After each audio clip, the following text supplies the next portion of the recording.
आज की इस वीडियो में दोस्तों हम बात करेंगे नेशनलिज्म इन इंडिया, जो कि जेनरिक इलेक्टिव सब्जेक्ट है। सेमेस्टर 3 एसओल में पढ़ाया जाता है। रेगुलर कॉलेजेस में शायद सेमेस्टर 4 या 2 में भी पढ़ाया जाता हो। तो इसका हम एग्जामिनेशन पैटर्न डिस्कस करेंगे, पीवाईक्यूज डिस्कस करेंगे। तो सबसे पहले हम इसके सिलेबस पर नज़र डालते हैं। टोटल आप लोगों की 5 यूनिट हैं।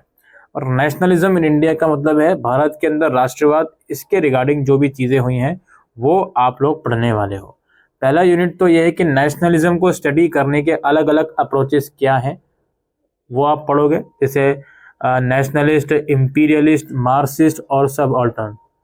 इसके बाद रिफॉर्म्स के बारे में आप कुछ पढ़ोगे। Anti reformism in 19th century, social and religious movement जो 19th सेंचुरी में हुई। फिर यूनिट 3 में आप nationalist politics and expansion of its social base के बारे में पढ़ोगे। इसमें कुछ अलग अलग मूवमेंट हैं, गांधी वगैरह की, और भी दूसरी चीज़ें हैं। स्वदेशी एंड द रेडिकल्स, कॉन्स्टिट्यूशनलिज्म की शुरुआत जो हुई उसके बारे में आप लोग पढ़ोगे। फिर आपका यूनिट 4 में कुछ सोशल मूवमेंट्स हैं, पीजेंट्स, ट्राइबल्स, वर्कर्स, वुमेन और एंटी कास्ट मूवमेंट। और यूनिट 5 में आप पार्टीशन के बारे में पढ़ोगे। पार्टीशन कैसा हुआ, भारत में कम्युनलिज्म कैसे फैला, ये सब चीज़ें, टू नेशन थ्योरी क्या थी, ये सब चीज़ें आप इसमें पढ़ने वाले हो। तो ये टोटल 5 यूनिट्स हैं आप लोगों की इस सब्जेक्ट में। Now we will discuss the previous year question paper. दोस्तों हम यहाँ पे 2 पेपर्स डिस्कस करने वाले हैं। आप ये देखकर बिल्कुल परेशान मत होना कि यहाँ सेमेस्टर 4 क्यों लिखा हुआ है, क्योंकि कुछ कुछ कॉलेजेस में सेमेस्टर 4 में ये सब्जेक्ट पढ़ाया जाता है, लेकिन सिलेबस बिल्कुल सेम है। तो पेपर 90 मार्क्स का आएगा। किन्हीं 10 में से किन्हीं 5 क्वेश्चंस को आपको अटेम्प्ट करना है, ठीक है। 10 में से 5 क्वेश्चन को, और हर एक क्वेश्चन 18 नंबर का है। पेपर पूरा या तो इंग्लिश में दीजिए या हिंदी में दीजिए।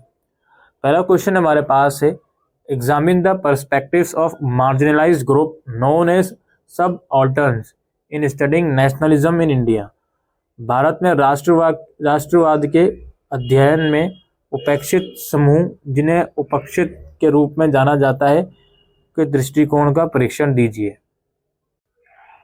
उसके बाद नेक्स्ट क्वेश्चन है, in the fight for Indian independence during colonial rule, औपनिवेशिक शासन के दौरान भारतीय स्वतंत्रता की लड़ाई में who played a more important role, the moderates और द एक्सट्रीमिस्ट्स, एक्सप्लेन। किसने अधिक महत्वपूर्ण भूमिका निभाई, नरमपंथी या चरमपंथी ने, व्याख्या कीजिए।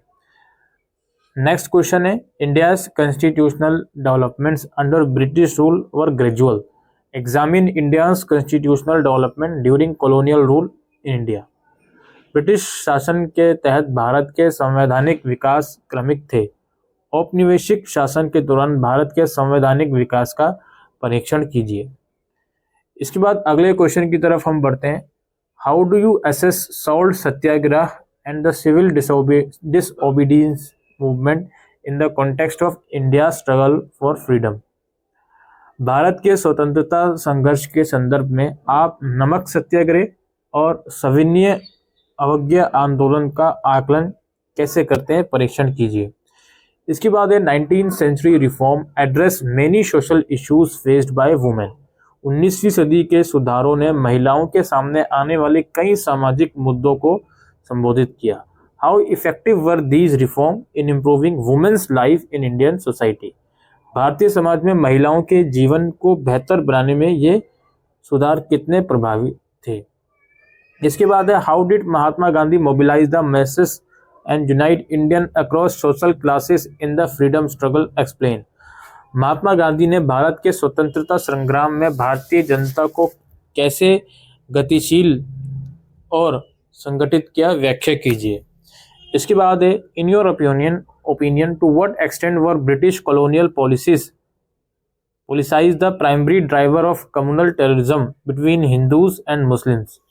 ब्रिटिश औपनिवेशिक नीतियां किस हद तक हिंदू और मुसलमानों के बीच सांप्रदायिक तनाव का प्रमुख कारण थी, अपने मत का विश्लेषण कीजिए। इसके बाद क्वेश्चन नंबर 8 की तरफ हम बढ़ते हैं। क्वेश्चन नंबर 8 है, peasants form a large part of the India's population, how did their movement contribute to the larger struggle for Indian independence. किसान भारत की जनसंख्या का एक बड़ा हिस्सा थे। उनके आंदोलनों ने भारतीय स्वतंत्रता के व्यापक संघर्ष में कैसे योगदान दिया। How did the two nation theory ultimately impact the partition of India in 1947 discuss. दो राष्ट्रीय सिद्धांत ने अतत 1947 में भारत के विभाजन को कैसे प्रभावित किया, चर्चा कीजिए। और लास्ट में किन्हीं दो पर शॉर्ट नोट आपको लिखना है। क्विट इंडिया मूवमेंट, भारत छोड़ो आंदोलन, वुमेन मूवमेंट्स, महिला आंदोलन, और ब्राह्मो समाज, और सोशलिस्ट एंड कम्युनिस्ट मूवमेंट, समाजवादी और साम्यवादी आंदोलन। Now we will discuss the next question paper. तो पैटर्न वगैरह बिल्कुल सेम है, आई डोंट थिंक कि पैटर्न दोबारा रिपीट करने की जरूरत है। हम सीधा अपने क्वेश्चंस पर चलते हैं। पहला क्वेश्चन ये है कि critically analyse the imperialist and nationalist approaches to the study of nationalism in India. अब आपने देखा अप्रोचेस में कोई भी अप्रोच आ सकता है, जो चार अप्रोचेस हैं कम से कम तीन तो करके ही जाइएगा आप लोग, ठीक है। तो अप्रोचेस कोई भी उठ के आ सकता है और डायरेक्ट क्वेश्चन उसका आना ही आना है। पहली यूनिट में से एक ही क्वेश्चन वो बन रहा है। फिर है critically examine the role of social religious reform movement during the colonial rule. औपनिवेशिक शासन के दौरान सामाजिक धार्मिक आंदोलनों की भूमिका आलोचनात्मक परीक्षण कीजिए। इसके बाद है write a critical essay on the programmes, policies and the methods of Swadeshi nationalist during the freedom struggle. तो ये रिपीट हो गया क्वेश्चन, ठीक है, स्वदेशी नेशनलिस्ट वाला। इसके बाद है discuss the significance of non cooperation movement in the freedom struggle. स्वतंत्र संग्राम में असहयोग आंदोलन के महत्व की विवेचना कीजिए। Critically examine the role of Congress Socialist Party in Indian national movement. भारतीय राष्ट्रीय आंदोलन में कांग्रेस समाजवादी दल की भूमिका का आलोचनात्मक परीक्षण कीजिए। नेक्स्ट है critically examine main features of the government of India act 1919 और 1935। 1919 अथवा 35 भारत सरकार अधिनियम के मुख्य प्रावधानों का आलोचनात्मक परीक्षण कीजिए। इसके बाद है discuss rise, growth and significance of anti Brahmanical politics during the freedom. स्वतंत्रता संग्राम में ब्राह्मणवादी विरोधी राजनीति के उदय, विकास और महत्व की विवेचना कीजिए। उसके बाद क्वेश्चन नंबर 8 की तरफ हम चलते हैं। Discuss the nature of participation and role of women in the Indian national movement. Bharat के स्वतंत्रता संग्राम में महिलाओं की भागीदारी के स्वरूप एवं भूमिका की विवेचना कीजिए। और do you agree that two nation theory led to the partition of India. Again ये क्वेश्चन रिपीट हुआ है। इसके बाद किन्हीं दो पर शॉर्ट नोट लिखना है। Role of revolutionaries in the freedom struggle. स्वतंत्रता संग्राम में क्रांतिकारियों की भूमिका। Workers movement, quit India movement again आ गया, और कैबिनेट मिशन प्लान। तो ये 10 क्वेश्चन हैं जिनमें से किन्हीं 5 को आपको अटेम्प्ट करना है।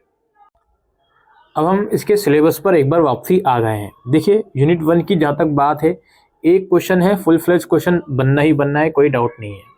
सबसे ज़्यादा क्वेश्चंस जो आई थिंक बने हैं वो यूनिट 3 में से बने हैं, ठीक है। यूनिट 3 में से काफ़ी क्वेश्चन बने हैं, चाहे वो स्वदेशी वाला क्वेश्चन हो, अलग से आया हुआ है, इंडियन कॉन्स्टिट्यूशनल वाला क्वेश्चन हो, अलग से आया हुआ है। इसमें अलग से मूवमेंट के ऊपर शॉर्ट नोट आ सकता है, रेवोल्यूशनरीज के ऊपर शॉर्ट नोट आ सकता है। यूनिट 4 की जहाँ तक बात है, एक फुल फ्लेज क्वेश्चन जरूर बनेगा और एक क्वेश्चन शॉर्ट नोट में जरूर आएगा। और वुमेन मूवमेंट पे जरूर ध्यान दीजिएगा आप लोग, वुमेन मूवमेंट भी काफ़ी इंपॉर्टेंट है, इसका फुल फ्लेज क्वेश्चन या शॉर्ट नोट में भी आ सकता है। जो लास्ट वाली यूनिट है, टू नेशन थ्योरी का क्वेश्चन बन रहा है इसमें से। टू नेशन थ्योरी इंपॉर्टेंट है, और भी चीज़ें हैं, कम्युनलिज्म के लिए क्या जिम्मेदार है ब्रिटिश शासन में, वो सब चीज़ें भी इस यूनिट के अंदर से बन सकता है। तो लास्ट वाली यूनिट में से भी 2 फुल फ्लेज क्वेश्चन बनने के पूरे चांसेस हैं, ठीक है। तो यूनिट 1 को अगर छोड़ दिया जाए तो मैं कहूँगा यूनिट 3 सबसे ज़्यादा इंपॉर्टेंट है। उसके बाद यूनिट 2, 4 और 5 इक्वली इंपॉर्टेंट है, ठीक है। यूनिट 2, 4 और 5 में से भी मैं ये कहूँगा 4 और 5 बहुत ज़्यादा इंपॉर्टेंट है, और 2 को आप रख सकते हो सेकंड लास्ट ऑप्शन। और 1 में तो एक क्वेश्चन डायरेक्टली बनेगा ही बनेगा, ये आप लोग देख लीजिएगा, ठीक है। तो ये एक इन्फॉर्मेशन नेशनलिज्म इन इंडिया से रिलेटेड हम इस वीडियो के अंदर डिस्कस करने आए थे। Thank you.